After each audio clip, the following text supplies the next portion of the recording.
Now, we have actually asked the police, what do you mean by indecent behavior? Indecent behavior is not defined in the Minor Offences Act. So it's up to the discretion of the police, okay? So basically, they also face harassment and insensitivity of the authorities. Insensitivity is like some of them, when they go to, when they're caught by the police, brought up to the police station, they were treated very badly.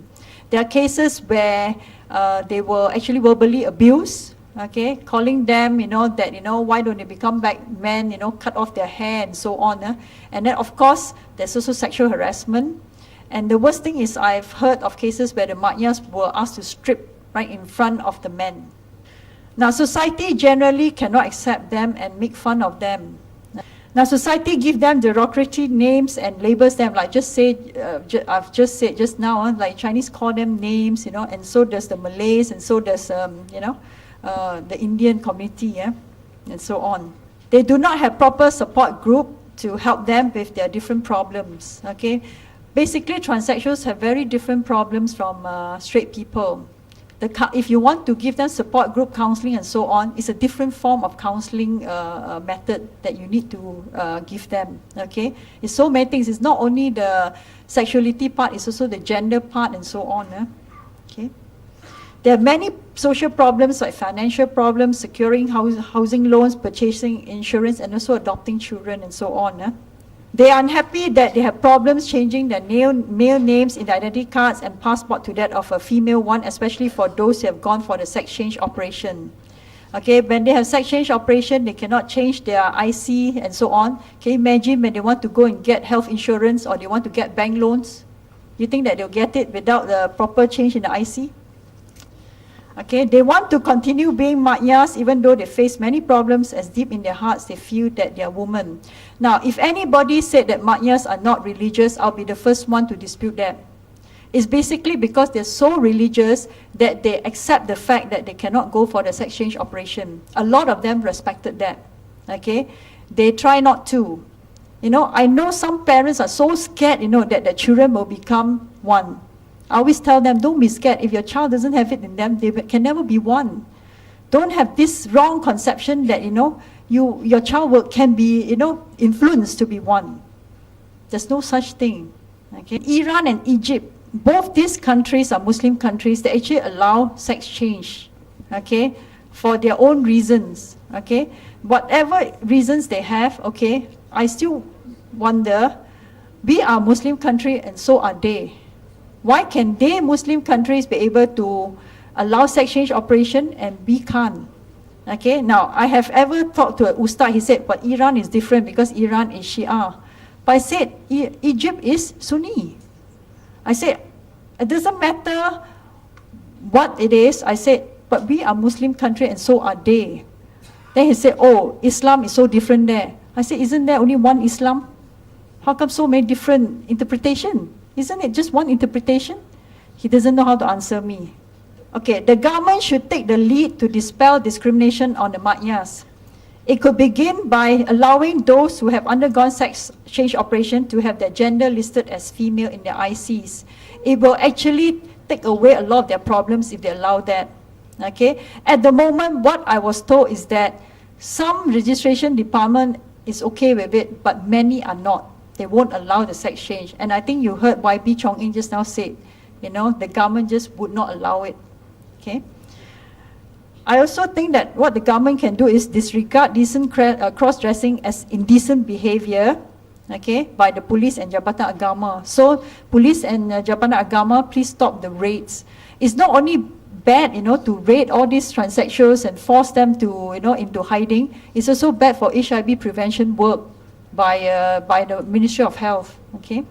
Change like in Iran and Egypt, specific transsexual healthcare should also be made available to them in government hospitals, since majority of them are poor. For example, if they want to take hormones, okay, please, allow them to have free medical advice, how much to take and so on. Taking too much hormone is actually very bad. It can cause cancer and so on. I think you better ask the doctor when she arrives. And not only that, in Egypt, in Iran, sex change operation is actually paid by the government. Now, conclusion, transsexualism It's actually a biological phenomena and has been part of the world for many decades. I think it's high time we recognize this fact, okay? And we are not so different from other countries. We should give them the same treatment, opportunities, and quality of life like others in Malaysia instead of pushing them to the fringe of society.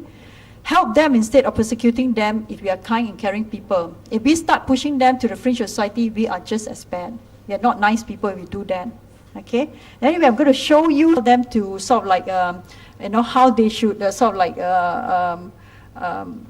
deal with discrimination and so on. Okay, next. Okay, this is still part of the seminar. This one, we had a dialogue with the welfare department. Basically, before the 1983 fatwa, welfare department actually helped them. The welfare department gave them some seed money, grants, to help them start small businesses. The person who's teaching there is actually Professor Khairuddin.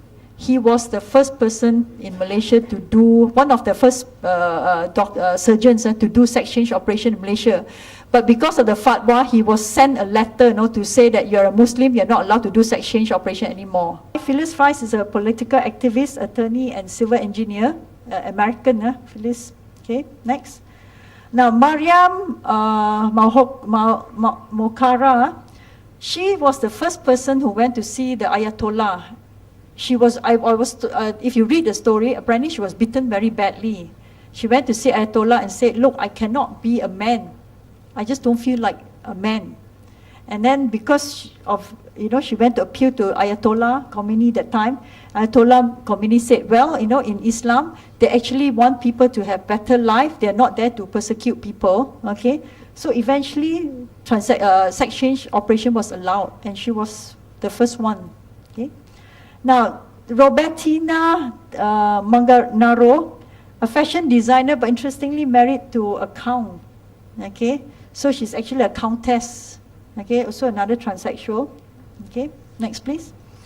And then this one, Aya Kamikawa, Japan, is a politician, okay, in public office in Japan. Next. Then Alina Petrova, computer programmer, system administrator, and also musician. This lady, Turkish lady, okay, she is a Turkish transsexual activist, okay, also married to Sam Adler. Okay, next. You see, when they're given the chance, when people are given opportunity, they can be anything they want. Unfortunately, in Malaysia, they're not given the opportunity. Okay. You see, there's also a surgeon. Now, Prof. Lynn Conway, a very famous professor and a very nice lady. Okay, she's a computer scientist. Okay, married. Okay, she had her sex change transition when she was about 20 to 30. Okay, and then okay. Now this is what happened when they before and after transition. Okay, they're a boy, then it became a girl. Okay, next. Okay, see, next. Now, I don't want to show you picture of the sex change operation. I have ever went to see a film, I mean, I was in a conference. Dr. Tay is a straight woman, yeah? Okay, all right. Now, ladies and gentlemen, I have so many friends who are successful transsexual, but they refuse to come out, okay, due to a certain reason. There are so many of them, which I'm not going to name names, okay, but they are available. You are very lucky if you come across them during your work or dealing with your life, yeah? But then again, next to me, okay, who's on my right, okay, is another special transsexual who's going to give you a talk on current issues and trends regarding SRHR of transgender and transsexual. Let's give it up to Dr. Zaki Arzmi.